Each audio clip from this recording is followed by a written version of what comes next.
Fala galera, sejam todos bem-vindos aí a mais uma videoaula aqui do canal.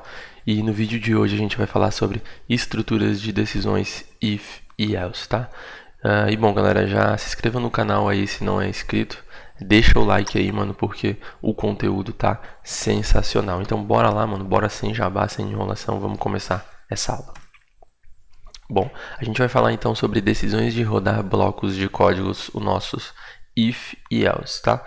Então, a gente precisa determinar se o nosso número está ou não dentro do nosso container. E como que a gente faz isso? Para isso, a gente pode deixar que a própria máquina decida para a gente, tá? Ou seja, se um número está dentro, tá, de um container, ele vai fazer alguma coisa. Se ele não estiver, ele vai fazer outra.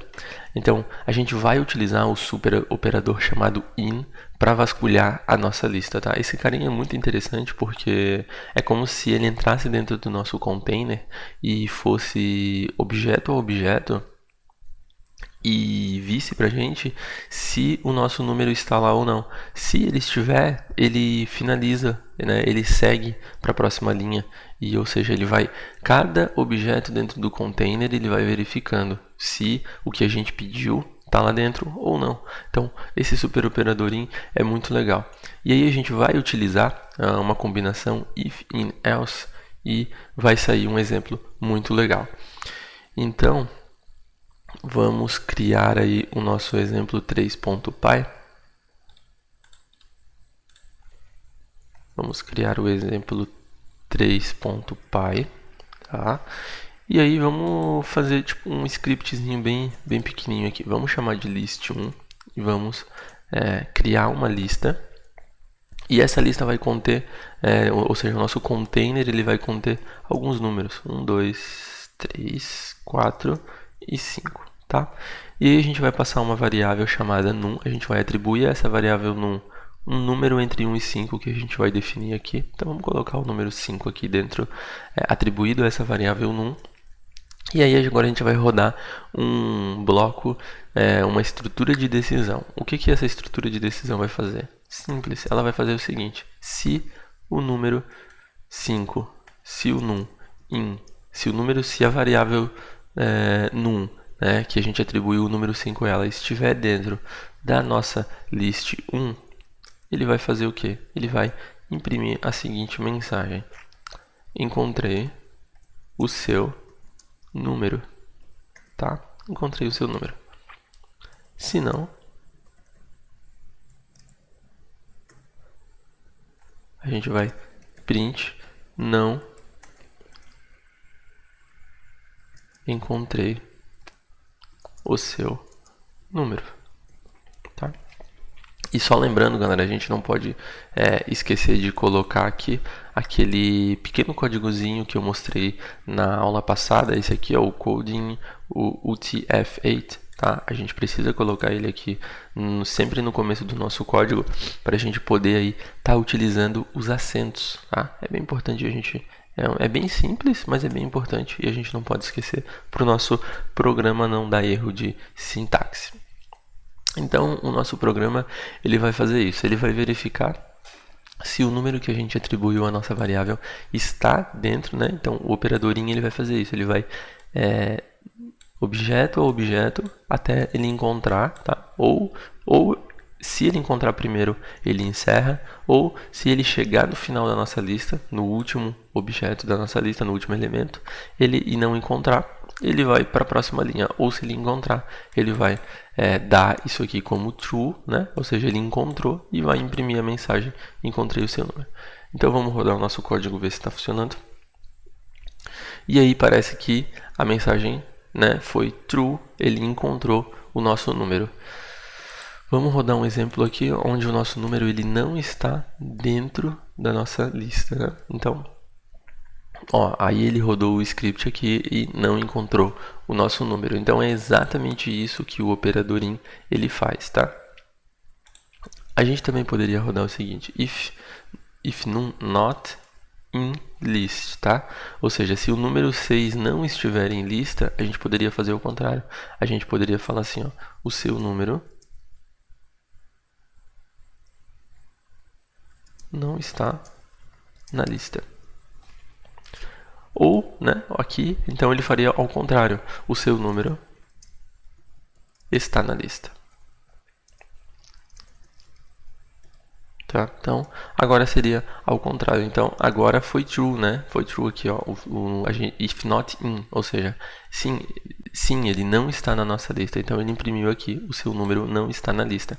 Agora, se ele tivesse aqui dentro da lista, que é o número 1, vamos rodar o exemplo, ó, o seu número está na lista, que é o número 1. Então, a gente rodou ao contrário usando o in e depois a gente utilizou o not in, tá? Um retorna true e outro retorna false. Então agora a gente vai aí continuar falando sobre os nossos blocos, né, de código. Os nossos blocos de código eles são muito fáceis de identificar, tá?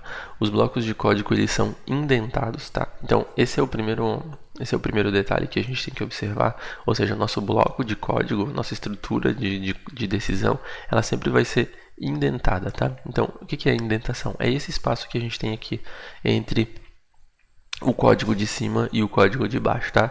Esse espaço é sempre de um tab, tá? Ou 4 espaços, para mostrar para vocês aqui.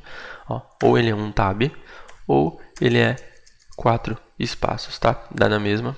Porém, a PEP8 ela diz o seguinte, que a gente precisa ser consistente, tá? Se a gente utilizar aqui o tab, né? Se a gente começar utilizando o tab no nosso código, a gente precisa utilizar o tab até o final.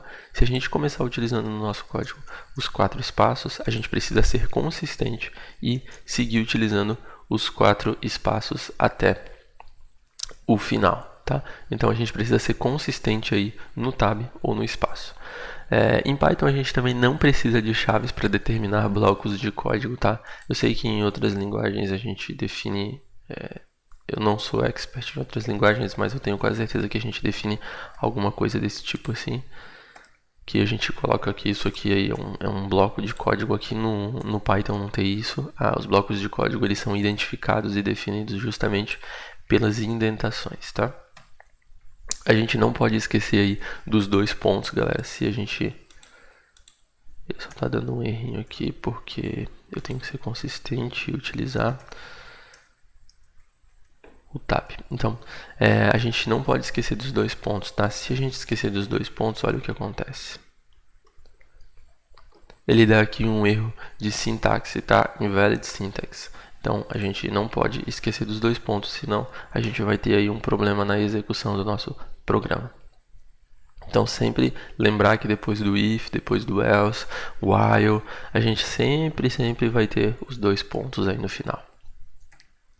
E a gente tem que lembrar também que blocos de código podem conter outros blocos de código, ou seja, if dentro de ifs, tá? E quando a gente tem if dentro de if, a gente chama de nested if, tá? São nested ifs. Então aqui a gente poderia ter o seguinte, se o número estiver dentro de lista, e se, a gente poderia colocar aqui if my name, tá? If my name, a gente poderia ter uma outra variável aqui, chamada my name equals to, igual a Felipe, tá? Então, se o meu nome, tá, for igual a Felipe,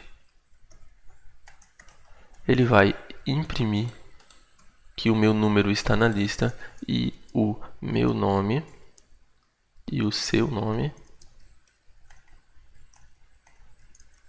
é Felipe, tá? Só para exemplificar aqui da maneira mais fácil. Não podemos esquecer de colocar os 2 pontos. Ou seja, agora ele vai fazer o quê? Primeiro ele vai verificar se o nosso número 1 não está na lista, tá? Se ele não estiver na lista, ele vai para esse outro bloco de código aqui. If my name, se o meu nome, né, da nossa variável for igual a Felipe, aí sim ele vai printar isso aqui.